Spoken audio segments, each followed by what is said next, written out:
எல்லாருமே பார்த்தது ஒரு எடிட்டட் எபிசோட். இந்த மாதிரி ஒரு எபிசோட விஜய் டிவியில் போடுவாங்கன்னு நான் சத்தியமா எதிர்பார்க்கவே இல்லை. வீட்டு திருமண விழாவில் இருந்தேன்.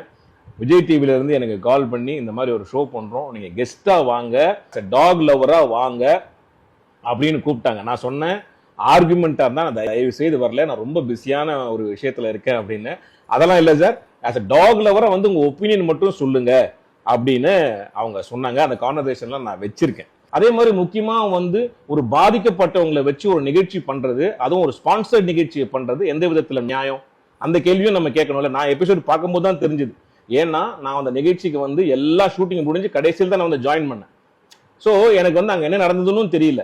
நல்ல விஷயத்த ஒரு தீர்வா ஒரு விஷயத்த ஒரு எபிசோட போடாம இது வந்து ஒரு பிரச்சனையா உருமாறி இருக்கு.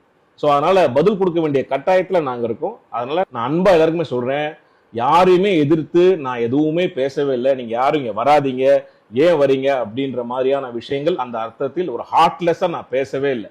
நாயுடைய குணத்தை மட்டும்தான் அப்படிதான் நாய் பிஹேவ் பண்ணோம்.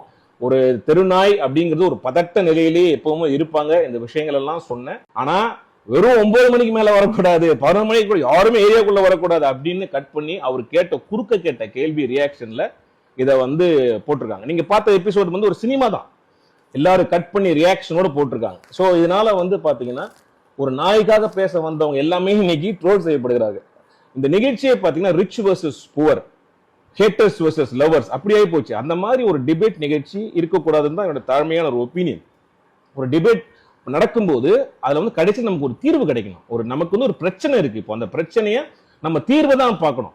மக்கள் நீங்க வந்து தயவு செய்து புரிஞ்சிக்க வேண்டியது என்னன்னா, இந்த மாதிரியான ஒரு நிகழ்ச்சி ஒரு என்டர்டெயின்மெண்ட்டுக்காக கட் பண்ணி ஒரு சென்சேஷனல் இஷ்யூவை வந்து மக்களிடையே இந்த மாதிரி ஒரு வன்முறையை தூண்டுறாங்களோ அப்படின்றது எனக்கு ஒரு பெரிய சந்தேகத்துக்கான ஒரு விஷயமா இருக்குது. அதனால இதெல்லாம் வந்து நீங்க பார்க்காம நீங்க வந்து அதே கமெண்ட்ல அதே போடுங்க. விஜய் டிவிக்கு கேளுங்க, கோபி சார்ட்டே கேளுங்க, அன்எடிட்டட் வெர்ஷனை தயவு செய்து போட சொல்லுங்க. 3 பகுதியாக நான் பேசினது. ஒண்ணு வந்து நாயினுடைய குணம், 2வது நம்முடைய பிஹேவியர், 3வது அதுக்கான தீர்வு. அந்த தீர்வையும் நம்முடைய பிஹேவியரையும் சொன்னதை வந்து அவங்க போடவே இல்லை. 9 மணிக்கு மேல நாய்க்கு தெரியாது நீ நல்லவனா கெட்டவனா அப்படின்னு. அது டெரிட்டரியில மார்க் பண்ணி வச்சிருக்கோம். வந்தா கொலைக்கும் கடிக்கும் புது ஆள் வந்தா அப்படின்றதான் நாங்க பதிவு பண்ணேன். நிறைய விஷயங்கள் சொன்னேன், எங்க வீட்டு நாயை பத்தி சொன்னேன். இதெல்லாம் எதுவுமே அவங்க போடல. அப்படியே நீங்க என்னுடைய பேச்சால உங்களுக்கு யாருக்காவது காயமடைந்தீர்கள், பாதிக்கப்பட்டவர்கள், உங்களுக்கு அது தப்பா தோணுச்சுன்னா தயவு செய்து என்ன மன்னிச்சிடுங்க. மனிதர்கள் மேல இருக்க அன்பினாலையும் நாயின் மேல இருக்கக்கூடிய அன்பினாலையும் நம்ம இது ரெண்டுத்துக்குமே ஒரு தீர்வு கிடைக்கும் அப்படின்ற ஒரு நோக்கத்தை நான் நிகழ்ச்சிக்கு போனேன். ஆனா நான் போன எண்ணமும் வேற, அங்க நடந்தது வேற. உங்கள் அன்பை என்றும் நாடும். படவா கோபி. நன்றி.